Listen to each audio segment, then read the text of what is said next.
Hello दोस्तों, कैसे हैं आप? आशा करता हूँ ठीक ठाक, शानदार, ज़बरदस्त होंगे और मेरे सेशन को लाइक शेयर और सब्सक्राइब भी कर रहे होंगे।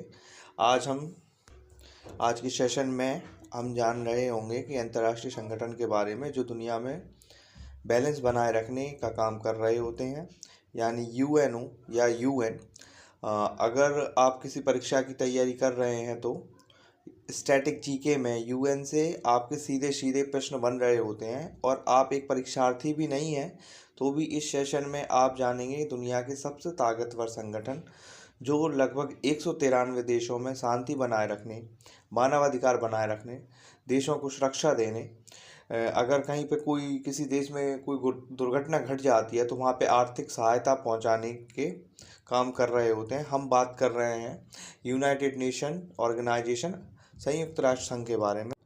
संयुक्त राष्ट्र संघ की स्थापना, यूएन को बनाने का कारण, ताकि देश आपस में युद्ध ना लड़ें, कुछ अंतर्राष्ट्रीय कानून हो, मानव के अधिकारों का हनन देश विदेश में ना हो, मानव का शोषण ना हो और अंतर्राष्ट्रीय व्यापार आसानी से और सरलता से चलता रहे। क्योंकि जब दो देशों के बीच युद्ध होता है तो करोड़ों जाने जाती हैं, लाखों घर बर्बाद होते हैं और अरबों खरबों का नुकसान होता है।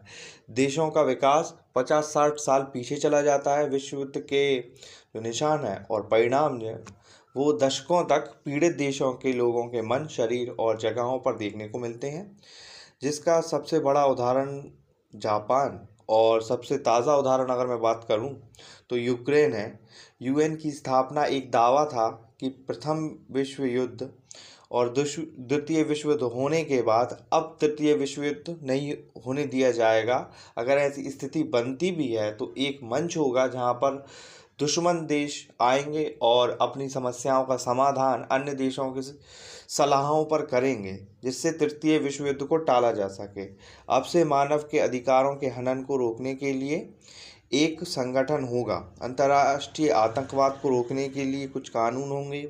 एक अंतर्राष्ट्रीय पुलिस होगी जिसे हम इंटरपोल के नाम से भी जानते हैं, और अगर कोई विवाद होता है तो उनके निपटारे के लिए एक अंतर्राष्ट्रीय न्यायालय होगा।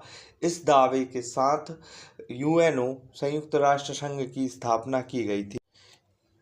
यूएन का वर्तमान में क्या कार्य है, यूएन की अभी वर्तमान में कहाँ है, इसका हेडक्वार्टर कहाँ पे है, भारत का यूएन में क्या स्थान है, इस सब को जानने से पहले हम जानते हैं कि यूएन के स्थापना का विचार किन कारणों से जन्मा। तो इसका कारण है प्रथम विश्व युद्ध, जो 1914 से लेकर 1918 तक चला।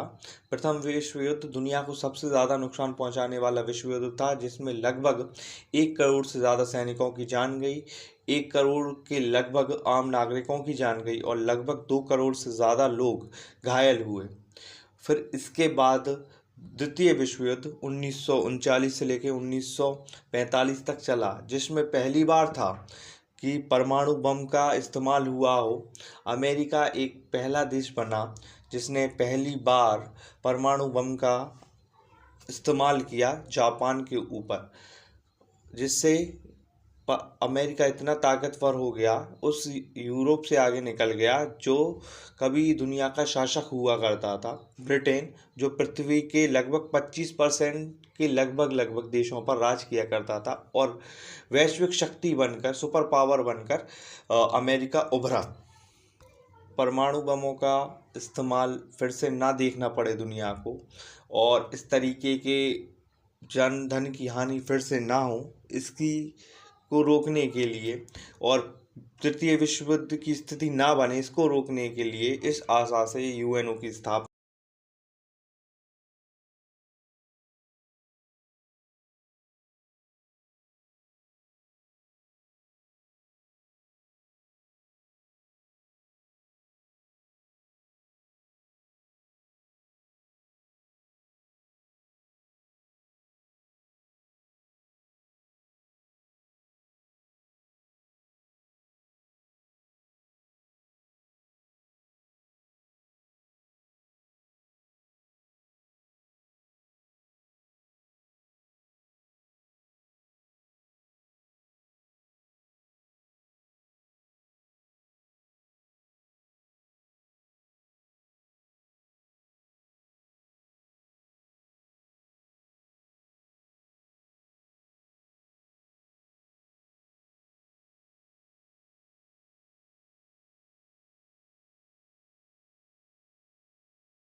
जानेंगे संयुक्त राष्ट्र संघ के अंगों के बारे में। यूएन के 6 अंग हैं। पहला आपका हो जाएगा महासभा, जनरल असेंबली। दूसरा सुरक्षा परिषद, सिक्योरिटी काउंसिल। तीसरा है आर्थिक व सामाजिक परिषद, इकोनॉमिक एंड सोशल काउंसिल। प्रन्यास परिषद, ये जो भाग है प्रन्यास परिषद, ये 1994 से इसने कार्य करना बंद कर दिया है। ट्रस्टी काउंसिल बोला जाता है इसको। और जो आपका 5वां है अंतर्राष्ट्रीय न्यायालय, इंटरनेशनल कोर्ट ऑफ जस्टिस। और जो छठा भाग है आपका वो हो जाएगा यूएन का सचिवालय, सेक्रेटरीट। जो आपका प्रन्यास परिसर को छोड़कर और जो अंतर्राष्ट्रीय न्यायालय है उसको छोड़कर जो शेष 4 बचते हैं उनके जो हेडक्वार्टर हैं वो न्यूयॉर्क में है। और जो अंतर्राष्ट्रीय न्यायालय है, जो अंतर्राष्ट्रीय न्यायालय है उसका जो हेडक्वार्टर है वो हेग, नीदरलैंड में है। अभी हमने संयुक्त राष्ट्र संघ के 6 अंगों के बारे में जाना। अब बात करते हैं महासभा क्या है, जनरल असेंबली क्या है और जनरल असेंबली का काम क्या होता है।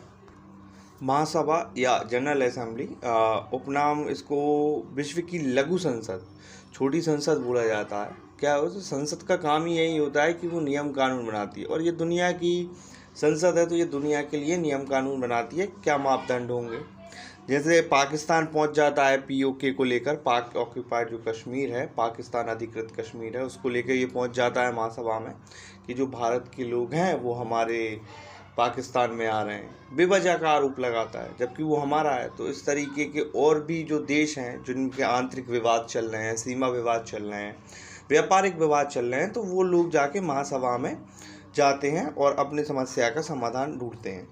और प्रत्येक देश इसमें 5 प्रतिनिधि भेज सकता है, परंतु वोट केवल एक ही गिना जाता है। प्रत्येक देश अपने 5 प्रतिनिधि भेजेगा और जो भी बात चल रही है संसद में किसी विषय पर, किसी देश की समस्या के बारे में, उसके लिए वोट करते हैं। और वोट लेकिन एक देश का एक ही गिना जाता है, प्रतिनिधि अधिकतम 5 भेज सकता है। बैठक कितनी होती हैं साल में तो हम जानेंगे। तो बैठक होती है, हर वर्ष होती है, सितंबर के तीसरे महीने से दिसंबर के मध्य तक होती है। और इसमें एक अध्यक्ष, 21 उपाध्यक्ष प्लस 7 मुख्य समितियों के अध्यक्षों का महासभा करती है, चुनाव करती है। महासभा का कार्य क्या है, एक अध्यक्ष चुनना, 21 उपाध्यक्ष प्लस 7 समितियों के अध्यक्षों का चुनाव करना। किसका काम है, ये आता है महासभा के काम। बात करते हैं महासभा के कार्यों के बारे में। तो पहला कार्य होता है इसका बजट तैयार करना। बजट किस लिए होता है, देखिए कई उसके संस्थान हैं, कई देशों में उसकी ब्रांचेस हैं। जैसे भारत पाकिस्तान बॉर्डर पर भी पीस कीपिंग फोर्स है।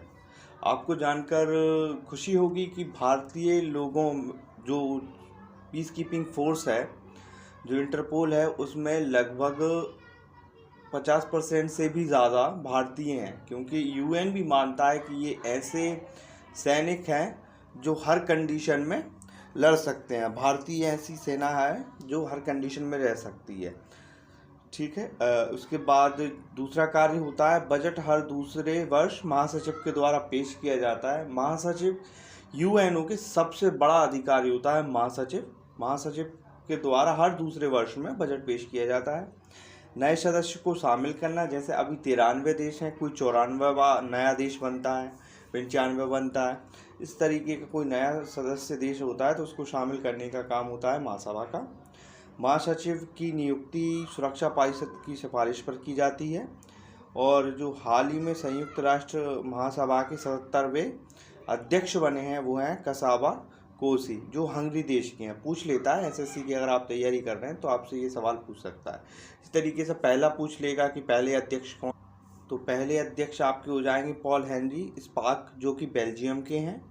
इसी तरीके से अपन बात करते हैं दूसरा भाग जो है जो इसका यूएनओ का सिक्योरिटी काउंसिल, सुरक्षा परिषद की बात करते हैं। जैसे मैंने आपको बताया महासभा का उपनाम विश्व की लघु संसद है, उसी तरीके से दुनिया का पुलिसमैन बोला जाता है सुरक्षा परिषद को। पुलिस का काम क्या होता है, कानून बनाए रखना, नियम कानून को बनाए रखना और शांति मेंटेन करके रखना, ये पुलिस का काम होता है। तो विश्व की पुलिस बोला जाता है, दुनिया की पुलिसमैन बोला जाता है सुरक्षा परिषद को। अब इसमें क्या होते हैं, कुल सदस्य कितने देश होते हैं, तो 15 देश होते हैं। इसको 2 भागों में रखा गया है। अस्थायी सदस्य 10 होते हैं और 5 होते हैं स्थायी सदस्य। अस्थायी सदस्य जो होते हैं वो 2 साल के लिए चुने जाते हैं और इनका चुनाव कौन करती है? तो महासभा करती है, जो कि 2/3 बहुमत होता है।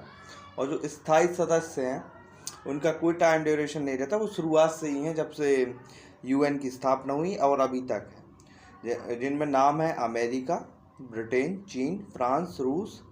इनके पास वीटो पावर होती है। वीटो पावर क्या है? जैसे कोई भी एक आतंकवादी है, जैसे पाकिस्तान का कोई आतंकवादी है और उसे इंटरनेशनल घोषित करना है कि इंटरनेशनल आतंकवादी है, जहाँ मिले उसको मार दिया जाए या पकड़ के उस देश के न्यायालय में, उस देश की जेल में उसको बंद कर दिया जाए।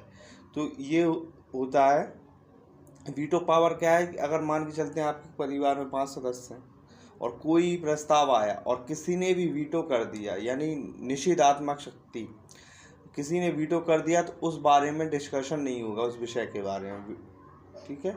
और क्या है कि अब बात भी चल रही है कि भारत को भी दिया जाएगा और भारत चाहता भी है कि उसे वीटो पावर मिले।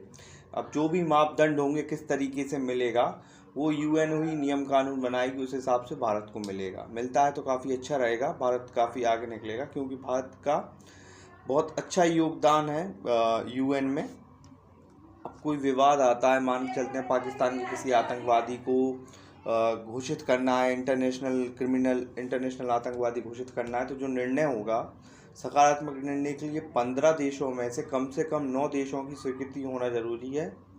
और जो भारत है वो 8वीं बार अस्थायी सदस्य चुना गया है, जिसका टाइम है 1 जनवरी 2021 से लेकर 31 दिसंबर 2022 तक रहा। और जो सबसे ज़्यादा बार चुना गया है अस्थायी सदस्य वो है जापान, 11 बार चुना जा चुका है। तीसरा अंग है आर्थिक एवं सामाजिक परिषद। इसमें सदस्य होते हैं 54, कार्यकाल जिनका होता है 3 वर्ष, और जो बैठक होती है वर्ष में 2 बार होती है। अप्रैल में न्यूयॉर्क में होती है और जो जुलाई में होती है वो जेनेवा में होती है।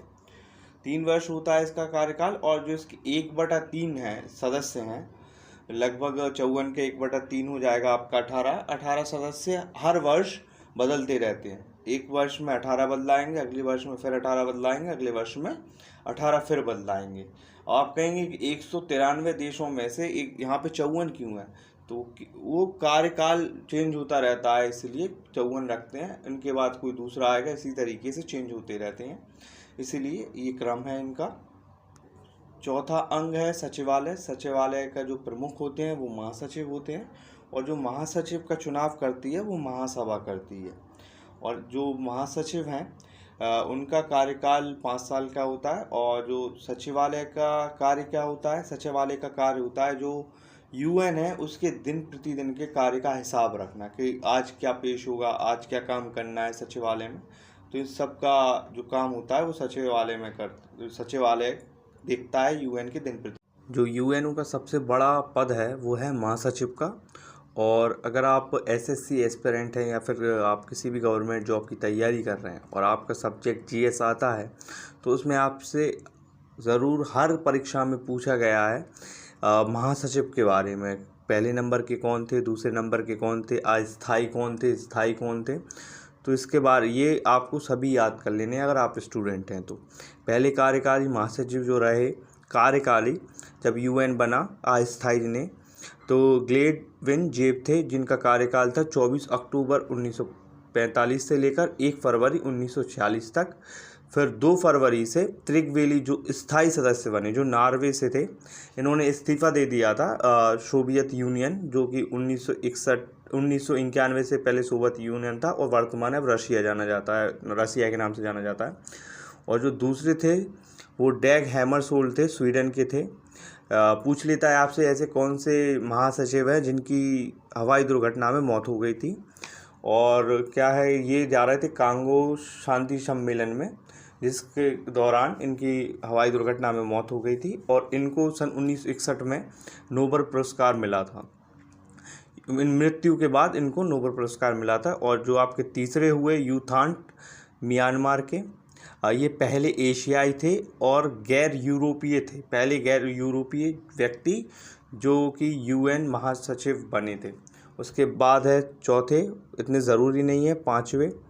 अब ठीक है। और फिर उसके बाद आपके छठे हैं बुतरस घाली, जो मिस्र के थे, ये इम्पोर्टेंट हैं, कर लीजिएगा इसे। पहले अफ्रीकन हैं जो यूएन के महासचिव बने। और उसके बाद आपको इम्पोर्टेंट हो जाएगा एंटोनियो गुटेरस, जो 2017 से वर्तमान में हैं, ये पुर्तगाल के हैं, तो इनके बारे में आपको आ सकता है।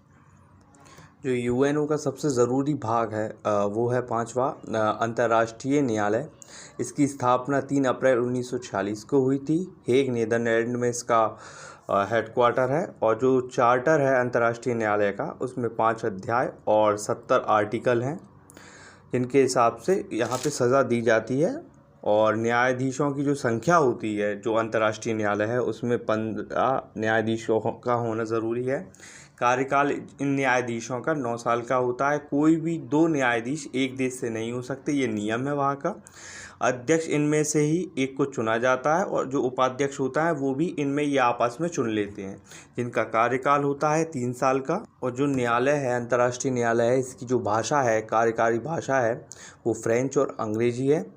और न्यायालय का जो कोरम है वो 9 जज का है। कोरम का मतलब होता है कि किसी भी मामले की अगर बात सुन रहे हैं, जांच हो रही है, तो कितने न्यायाधीशों का होना ज़रूरी है। तो 9, अगर 8 होते हैं तो सुनवाई नहीं होगी जब तक कि 9 या 9 से ज़्यादा न्यायाधीश नहीं होंगे। न्यायालय में पहले जो भारतीय मुख्य न्यायाधीश थे, उनका नाम था डॉक्टर नागेंद्र सिंह। न्यायालय में पहले न्यायाधीश जो रहे वो बेनेगल रामाराव थे। और वर्तमान में जो न्यायाधीश हैं भारत की तरफ से, उनका नाम है दलवीर भंडारी। और जो न्यायाधीशों को महासभा चुनती, जो न्यायाधीश हैं इन्हें महासभा चुनती है। और जो अंतर्राष्ट्रीय न्यायालय के वर्तमान अध्यक्ष हैं वो हैं जॉन डेगुए। उम्मीद करता हूँ आपने पूरी वीडियो ध्यान से देखी और सुनी होगी। और यूएनओ संयुक्त राष्ट्र संघ को लेकर आपका कोई भी डाउट शेष नहीं रहा होगा। अगर आपका कोई भी डाउट रहता है तो आप कमेंट सेक्शन में पूछ सकते हैं, मैं आपको जवाब दूंगा। और अगर आपको वीडियो पसंद आई हो तो प्लीज़ सब्सक्राइब